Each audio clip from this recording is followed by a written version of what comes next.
रूबीना का जिस्म ठंड से अकड़ गया था, लेकिन वह अभी भी सड़क के किनारे बैठी थी। यह पहली बार नहीं था जब उसने पूरी रात जाग कर गुजारी थी। उसके लिए यह एक रोज़मर्रा की बात हो गई थी। भूख, ठंड और लोगों की गंदी नज़रें अब उसकी आदत बन चुकी थी, लेकिन वह अंदर से अभी भी टूटी नहीं थी। उसके सामने वही आदमी खड़ा था जिसने उसे खाने के लिए पराठे और चाय देने की पेशकश की थी। इज्जत बहुत बड़ी चीज़ है, पर इससे पेट नहीं भरता बेटी, आदमी ने फिर कहा। रूबीना ने उस आदमी की आंखों में देखा। वहाँ न दया थी, न ही कोई गंदी नीयत, बस एक सच्चाई थी जिसे वह कब से अनदेखा कर रही थी। उसने अपने फटे हुए दुपट्टे को कसकर पकड़ लिया। आंखों में आंसू थे, लेकिन वह कमज़ोर नहीं दिखना चाहती थी। उसने धीरे से सिर हिलाया। मैं मेहनत करके खाऊंगी, किसी के दिए हुए टुकड़ों पर नहीं जीऊँगी। आदमी हंसा और बोला, अगर ऐसा है तो मेरे साथ चलो। काम है, मेहनत करनी होगी, पर ईमानदारी की रोटी मिलेगी। रूबीना कुछ देर सोचती रही, क्या वह किसी अनजान आदमी पर भरोसा कर सकती थी। लेकिन फिर उसे एहसास हुआ, अगर आज मैंने यह मौका छोड़ दिया तो शायद फिर कभी अपने पैरों पर खड़े होने का मौका न मिले। उसने बिना कुछ कहे उठकर आदमी का पीछा किया। आदमी उसे एक पुराने से होटल में ले गया जहां वह रसोई का काम करता था। अंदर लकड़ी के जलते चूल्हे से हल्का धुआं उठ रहा था। एक किनारे पर आलू प्याज के बोरे रखे थे और सामने एक औरत आटा गूंथ रही थी। यह लड़की भी काम करना चाहती है, आदमी ने उस औरत से कहा। औरत ने उसे ऊपर से नीचे देखा और कहा, काम कर सकती हो? रूबीना ने तुरंत सिर हिलाया, हाँ। औरत ने एक कपड़ा उठाकर उसकी ओर बढ़ा दिया, तो ठीक है, बर्तन धोने से शुरू करो। पहले ही दिन उसके नरम हाथों में छाले पड़ गए। साबुन के पानी से उसकी उंगलियां सूज गई, लेकिन उसने हार नहीं मानी। जब शाम हुई तो उसे मेहनत की पहली कमाई मिली, सिर्फ 20 रुपये। लेकिन उसके लिए यह सिर्फ पैसे नहीं थे, यह उसकी इज्जत की पहली कमाई थी। रूबीना ने पैसे मुट्ठी में कसकर पकड़ लिए और खुद से वादा किया, अब चाहे कितनी भी मुश्किल आए, मैं कभी खुद को नहीं बेचूंगी। रात को जब वह होटल से बाहर निकली तो वही आदमी जिसने उसे खरीदने की कोशिश की थी फिर उसके सामने खड़ा था। क्या हाल है? उसने हंसते हुए कहा। आज कितने पैसे कमाए? रूबीना चुप रही। बस 20 रुपये। आदमी ने नोट दिखाते हुए कहा, अगर मेरे साथ चलती तो हज़ारों कमा सकती थी। रूबीना ने उसकी आंखों में देखा और फिर उस 20 रुपये के नोट को अपनी मुट्ठी में और कस लिया। हज़ारों कमाने से अच्छा है कि मैं 20 रुपये में अपनी इज्जत बचा लूं। वह आदमी पहली बार चुप हो गया। रूबीना ने उस रात मंदिर के बाहर बैठकर अपनी पहली कमाई की रोटी खाई। वह सूखी और सादी थी, लेकिन उसमें जो आत्मसम्मान का स्वाद था वह दुनिया की सबसे महंगी दावत से भी बेहतर था। रूबीना अब रोज़ होटल में काम करने लगी थी। सुबह जल्दी उठकर मंदिर की सीढ़ियों पर बैठती, कुछ देर आंखें बंद करती, खुद को याद दिलाती कि उसे लड़ना है, फिर काम पर चली जाती। होटल की रसोई में चूल्हे की तपिश अब उसकी हथेलियों को जलाती नहीं थी। गरम तवे पर सिकती रोटियों की खुशबू में अब उसे सुकून मिलता था, क्योंकि वह जानती थी कि यह मेहनत की रोटी है, किसी के दिए हुए टुकड़े नहीं। लेकिन उसकी तकलीफ़ें अभी ख़त्म नहीं हुई थी। एक दिन जब वह होटल के बाहर बैठी थी, तभी 4 लड़कियां उसके पास आकर खड़ी हो गई। वे चमकदार कपड़ों में थी, उनके चेहरे पर गाढ़ा मेकअप था और उनकी आंखों में अजीब सी उदासी छिपी थी। तो यही काम करती है? उनमें से एक ने पूछा। रूबीना ने सिर हिलाया। कितने पैसे मिलते हैं? सिर्फ 50 रुपये दिन के। लड़कियां हंसी। इतनी मेहनत क्यों कर रही है? हमारे साथ चल, तुझे एक ही रात में हज़ारों मिलेंगे। रूबीना ने उन लड़कियों को गौर से देखा। उनके होठों पर हंसी थी, लेकिन उनकी आंखों में गहरी उदासी भी थी। उनके कपड़े महंगे थे, लेकिन उनकी आत्मा गरीब लग रही थी। तुम लोग यह सब क्यों करती हो? उसने हिम्मत करके पूछा। एक लड़की ने कड़वी हंसी के साथ जवाब दिया, क्योंकि हमारे पास कोई रास्ता नहीं था, लेकिन तू अभी भी बच सकती है। उसने अपनी हथेलियों की ओर देखा, छालों से भरी, फर्श साफ। फिर उन लड़कियों की ओर देखा, चमकदार लेकिन अंदर से टूटी हुई। मैं यहीं ठीक हूँ, उसने धीरे से कहा। लड़कियाँ उसे कुछ पल देखती रही, फिर बिना कुछ कहे चली गई। रूबीना ने एक लंबी सांस ली। उसने खुद को याद दिलाया, कोई भी राह आसान नहीं होती, लेकिन आत्मसम्मान की राह सबसे मुश्किल होती है। रात हुई तो होटल बंद हो गया। वह मंदिर के बाहर अपने पुराने कोने में बैठ गई, लेकिन आज उसका मन बेचैन था। अगर मैं भी हार गई तो? अगर एक दिन ऐसा आए जब मुझे भी अपने आत्मसम्मान से समझौता करना पड़े? लेकिन फिर उसे वह बूढ़ा साधु याद आया, जिसने उससे कहा था, कोई भी काम छोटा नहीं होता, मेहनत से बढ़कर कोई इज्जत नहीं होती। वह मुस्कुराई, मैं हारूंगी नहीं। अगली सुबह जब सूरज निकला तो रूबीना पहले से ज़्यादा मजबूत थी। उसके लिए यह बस एक नई सुबह नहीं थी, यह एक नई लड़ाई का दिन था। रूबीना अब हर सुबह होटल पहुंच जाती थी। वह सबसे पहले आटा गूंथती, फिर बर्तन धोती और दोपहर होते होते रोटियां बेलने लगती। यह उसकी दिनचर्या बन गई थी। लेकिन उसके दिल में हमेशा यह डर रहता कि अगर होटल का मालिक उसे निकाल देगा तो वह क्या करेगी। एक दिन जब वह काम में व्यस्त थी, तभी होटल के मालिक की बीवी रुखसाना बेगम किचन में आई। उन्होंने उसे ऊपर से नीचे तक देखा और कहा, तू काम अच्छा करती है, पर शक्ल से इज्जतदार घर की लड़की नहीं लगती। रूबीना ने कुछ नहीं कहा, बस चुपचाप अपना काम करती रही। रुखसाना बेगम फिर बोली, मैंने तुझे यहाँ काम करने दिया, लेकिन अगर कोई तेरा अतीत जान गया तो मुझे निकालना पड़ेगा, समझी? रूबीना के अंदर कुछ चटक गया। क्या दुनिया में एक गरीब लड़की का कोई सम्मान नहीं होता? क्या मेहनत करने के बाद भी लोग उसे उसकी पिछली ज़िंदगी से ही आंकते रहेंगे? रूबीना की आंखें भर आई, लेकिन उसने खुद को संभाला। उसने सिर झुकाकर जवाब दिया, मैं मेहनत से अपना पेट पाल रही हूँ, किसी से कुछ भीख नहीं मांग रही। अगर आपको लगता है कि मेरा यहाँ रहना आपकी इज्जत पर दाग लगा रहा है तो मैं खुद चली जाऊँगी। रुखसाना बेगम उसे कुछ देर देखती रही, फिर गहरी सांस लेकर बोली, ठीक है, काम करती रहे, लेकिन अपनी हद में रहना। रूबीना ने सिर हिलाया और अपने काम में लग गई। लेकिन उस दिन उसने खुद से एक वादा किया, अब मैं किसी की दया पर नहीं रहूँगी, मैं अपनी ज़िंदगी खुद बनाऊँगी। लेकिन ज़िंदगी उसे इतनी आसानी से आगे बढ़ने नहीं देना चाहती थी।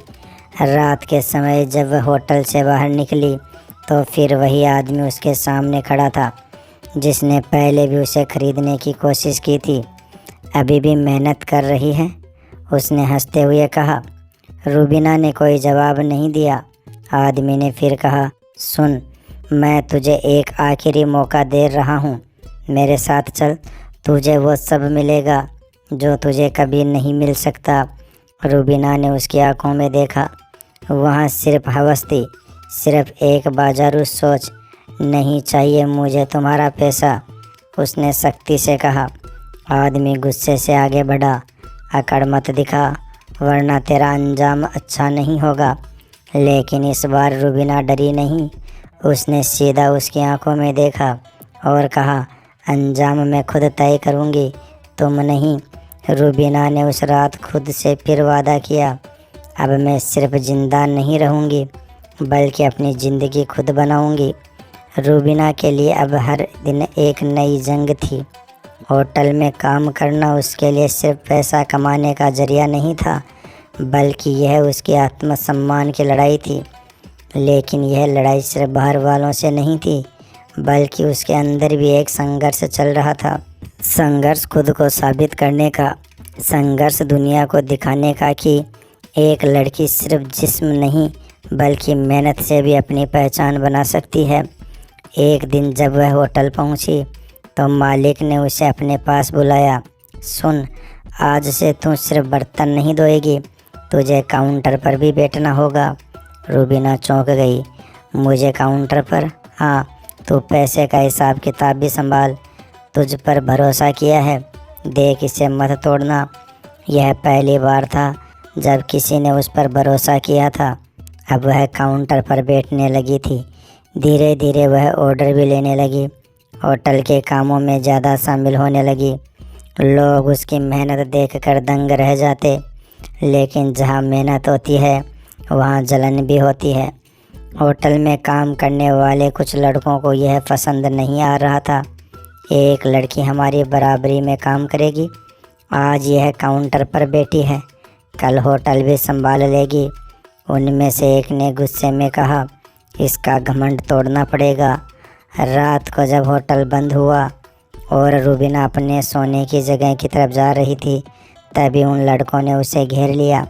बड़ी बनती है, ज़्यादा उड़ने लगी है। रूबीना ने डर को खुद पर हावी नहीं होने दिया। अगर मेहनत करना उड़ना है तो मैं उड़ रही हूँ। लड़कों को गुस्सा आ गया। उनमें से एक ने उसे धक्का दिया। अबे, तुझे तेरी औकात दिखानी पड़ेगी। लेकिन तभी वहाँ होटल का मालिक आ गया। उसने देखा कि रूबीना ज़मीन पर गिरी हुई थी और चारों लड़के उसके चारों तरफ खड़े थे। क्या हो रहा है यहाँ? लड़के घबरा गए। रूबीना उठी, अपने कपड़े झाड़े और बिना डरे मालिक की तरफ देखा। ये लोग मुझे मेरी औकात दिखा रहे थे मालिक। मालिक गुस्से से उन लड़कों की तरफ मुड़ा। निकाल दो इन सबको। मेरे होटल में किसी की मेहनत की इज्जत ना करने वालों की कोई जगह नहीं। रूबीना पहली बार मुस्कुराई। यह जीत सिर्फ उन लड़कों के खिलाफ नहीं थी, बल्कि यह जीत हर उस सोच के खिलाफ थी जो मानती थी कि एक लड़की को आगे बढ़ने का हक नहीं। उसने खुद से वादा किया, अब मैं कभी किसी के सामने झुकूंगी नहीं। अब रूबीना सिर्फ होटल की कर्मचारी नहीं थी, बल्कि मालिक की सबसे भरोसेमंद साथी बन चुकी थी। वह काउंटर संभालती, ऑर्डर लेती, हिसाब किताब रखती और ज़रूरत पड़ने पर रसोई में भी मदद करती। उसकी मेहनत रंग ला रही थी, लेकिन दुनिया इतनी आसान नहीं थी। एक रात जब वह होटल बंद करके बाहर निकली तो उसे वही आदमी फिर से मिला जिसने पहले भी उसे खरीदने की कोशिश की थी। बहुत बड़ा सपना देख रही है ना? उसने एक सिगरेट जलाते हुए कहा। रूबीना ने उसे अनदेखा कर आगे बढ़ना चाहा, लेकिन उसने रास्ता रोक लिया। सुन, आखिरी बार कह रहा हूँ, अभी भी वक्त है, मेरे साथ चल, तुझे महलों में रखूँगा। वरना? रूबीना की आंखों में अब डर नहीं था, सिर्फ गुस्सा था। वरना क्या? उसने सीधा उसकी आंखों में देखा। आदमी उसकी हिम्मत देखकर एक पल को झिझक गया, लेकिन फिर ठहाका मार कर हंसा। वरना तेरा भी वही हाल होगा जो हर उस लड़की का होता है जो अपनी औकात से ज़्यादा सपने देखती है। रूबीना का खून खोल उठा। मेरी औकात तय करने वाले तुम कौन होते हो? आदमी को गुस्सा आ गया। उसने आगे बढ़कर उसका हाथ पकड़ लिया। अबे, बहुत बोलने लगी है, अभी तेरी अकड़ निकालता हूँ। लेकिन इससे पहले कि वह कुछ करता, पीछे से एक आवाज़ आई, रूबीना। वह होटल का मालिक था। उसने देखा कि वह आदमी ज़बरदस्ती रूबीना का हाथ पकड़ रहा था। छोड़ उसे, मालिक गर्जा। आदमी ने तुरंत हाथ उठा लिया। साहब, आप समझाइए इस लड़की को, यह ज़्यादा ही उड़ने लगी है। आदमी ने गुस्से से उसे घूरा और कहा, अगर मेरी होटल की किसी भी लड़की को तंग करने की कोशिश की तो तेरा नाम इस शहर से मिटा दूंगा। आदमी बड़बड़ाता हुआ चला गया। रूबीना ने राहत की सांस ली। मालिक ने उसकी तरफ देखा और कहा, अगर कभी कोई तुझे कमज़ोर समझने की कोशिश करे तो याद रखना, तू अकेली नहीं है। उस रात रूबीना को पहली बार एहसास हुआ कि दुनिया में सिर्फ बुरे लोग नहीं होते, कुछ अच्छे लोग भी होते हैं जो सच में किसी की इज्जत करना जानते हैं। उसने खुद से एक और वादा किया, अब मैं सिर्फ खुद के लिए नहीं बल्कि हर उस लड़की के लिए लड़ूंगी जिसे दुनिया कमज़ोर समझती है। रूबीना पहले से कहीं ज़्यादा आत्मनिर्भर हो चुकी थी। उसकी मेहनत रंग ला रही थी और होटल में उसकी इज्जत बढ़ गई थी। मालिक भी अब उस पर पूरा भरोसा करने लगा था। वह हर दिन कुछ नया सीख रही थी, पैसे का हिसाब किताब, ग्राहकों से व्यवहार और सबसे बड़ी बात खुद की कीमत समझना। लेकिन यह दुनिया इतनी आसान नहीं थी। एक शाम जब होटल में भीड़ कम थी, तभी एक अमीर आदमी अंदर आया। उसकी चाल से ही अहंकार झलक रहा था। वह सीधा काउंटर पर आया और रूबीना को गौर से देखने लगा। क्या चाहिए साहब? रूबीना ने विनम्रता से पूछा। आदमी ने मुस्कुराते हुए कहा, तुझे यहाँ पहले कभी नहीं देखा? नई आई हो? जी, मैं यहाँ काउंटर संभालती हूँ। क्या ऑर्डर देना है? आदमी ने हंसते हुए उसकी तरफ नोटों की गड्डी बढ़ाई। मुझे खाना नहीं चाहिए, मुझे तुझसे बात करनी है। ये रख और चल मेरे साथ। होटल का माहौल अचानक ठंडा हो गया। रूबीना ने उस गड्डी की तरफ देखा और फिर सीधा उसकी आंखों में झांक कर कहा, मुझे खरीदने की कोशिश मत करना।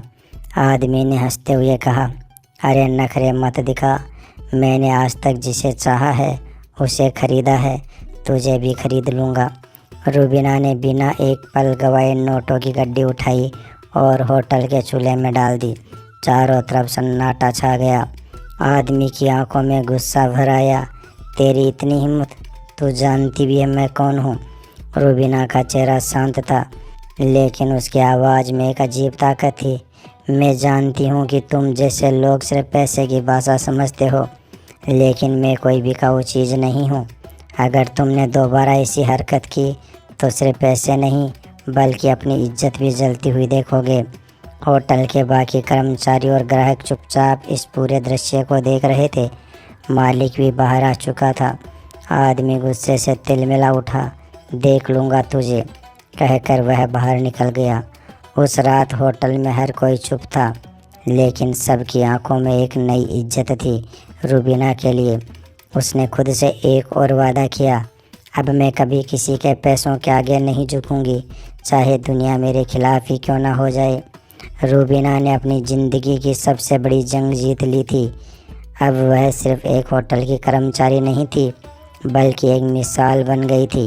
होटल में काम करने वाली दूसरी लड़कियां भी उससे प्रेरणा लेने लगी। वे जान चुकी थी कि इज्जत सिर्फ पैसे से नहीं बल्कि हिम्मत से भी कमाई जा सकती है। लेकिन उसकी यह जीत कुछ लोगों को खटक रही थी। जिस आदमी को उसने होटल से बाहर निकाला था वह शहर के बड़े नेताओं और गुंडों से जुड़ा हुआ था। वह अपनी बेइज्जती का बदला लेना चाहता था। एक रात जब होटल बंद हो चुका था और रूबीना अपने कमरे की तरफ जा रही थी, तभी उसे लगा कि कोई उसका पीछा कर रहा है। उसने अपनी चाल तेज़ कर दी, लेकिन तभी एक काले रंग की गाड़ी उसके सामने आकर रुकी। 4 आदमी बाहर निकले। बहुत इज्जत कमा ली, अब चल हमारे साथ। रूबीना ने पीछे मुड़कर भागने की कोशिश की, लेकिन 2 आदमियों ने उसे पकड़ लिया। छोड़ो मुझे, वह चिल्लाई, लेकिन उस सुनसान सड़क पर उसकी आवाज़ कोई नहीं सुन रहा था। तुझे बहुत बोलने की आदत हो गई है ना, अब हम तुझे तेरी औकात दिखाएंगे, एक आदमी ने कहा और उसकी साड़ी का पल्लू खींचने की कोशिश की। रूबीना की आंखों में आग जल उठी। उसने पूरी ताकत से अपने पैरों से एक आदमी को ठोकर मारी। आदमी लड़खड़ाकर गिर पड़ा।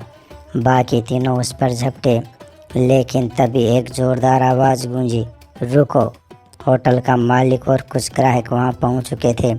उनके हाथों में डंडे और लाठियां थी। गुंडे घबरा गए। अगर आज के बाद इस लड़की को तंग करने की कोशिश की तो जान से जाओगे, मालिक गरजा। गुंडों ने एक दूसरे को देखा और गाड़ी में बैठकर भाग गए। रूबीना कांप रही थी, लेकिन उसकी आंखों में आंसू नहीं थे बल्कि एक नई हिम्मत थी। मालिक ने उसके कंधे पर हाथ रखा। तो अकेली नहीं है रूबीना, इस दुनिया में अच्छे लोग भी हैं जो तेरे साथ खड़े हैं। रूबीना ने सिर उठाकर उसकी तरफ देखा और पहली बार उसकी आंखों में सच्चा सम्मान झलक रहा था। उसने खुद से एक और वादा किया, अब मैं सिर्फ अपने लिए नहीं, हर उस लड़की के लिए लड़ूंगी जिसे यह दुनिया कमज़ोर समझती है। रूबीना की ज़िंदगी अब सिर्फ उसकी नहीं रही थी, वह एक कहानी बन चुकी थी। एक लड़की जिसने खुद को बेचे बिना दुनिया से लोहा लिया। लेकिन असली जीत अभी बाकी थी। जिस आदमी ने उसे खरीदने की कोशिश की थी वह चुप नहीं बैठा था। वह अपने रसूख का इस्तेमाल करके होटल बंद करवाना चाहता था। पुलिस पर दबाव डाला जा रहा था कि होटल में अवैध गतिविधियां चलती है। मालिक परेशान था। अगर ये होटल बंद हो गया तो तुम्हारा क्या होगा रूबीना? रूबीना मुस्कुराई। यह होटल बंद हो या न हो, मैं लड़ना नहीं छोड़ूंगी। लेकिन मुश्किलें बढ़ती जा रही थी। एक दिन पुलिस का नोटिस आया, होटल को 48 घंटे के अंदर खाली करना होगा। पूरा स्टाफ सन्न रह गया, लेकिन रूबीना हारी नहीं। उसने शहर के बड़े पत्रकारों से संपर्क किया, लड़कियों के अधिकारों से जुड़े संगठनों से बात की और फिर अखबार में एक हेडलाइन छपी, क्या एक लड़की की इज्जत बचाने के लिए होटल को बंद करना सही है? शहर में हड़कंप मच गया। सोशल मीडिया पर यह खबर फैल गई। लोग पुलिस और नेताओं पर सवाल उठाने लगे और फिर 2 दिन बाद पुलिस ने अपना आदेश वापस ले लिया। होटल को बचा लिया गया। मालिक ने रूबीना को देखा और कहा, तूने नामुमकिन को मुमकिन कर दिया। रूबीना मुस्कुराई। इज्जत किसी के देने से नहीं मिलती, खुद कमानी पड़ती है। वह जीत चुकी थी, लेकिन उसकी लड़ाई अभी ख़त्म नहीं हुई थी। अब वह सिर्फ खुद की नहीं, हर उस लड़की की आवाज़ बन चुकी थी जो इस दुनिया में अपनी इज्जत के लिए लड़ रही थी। दोस्तों, यह कहानी हमें सिखाती है कि इज्जत कोई भीख में मिलने वाली चीज़ नहीं होती, इसे कमाना पड़ता है। इस दुनिया में कई बार हालात और लोग हमें गिराने की कोशिश करते हैं, लेकिन अगर हमारे अंदर आत्मसम्मान और हिम्मत हो तो हम किसी भी मुश्किल का सामना कर सकते हैं।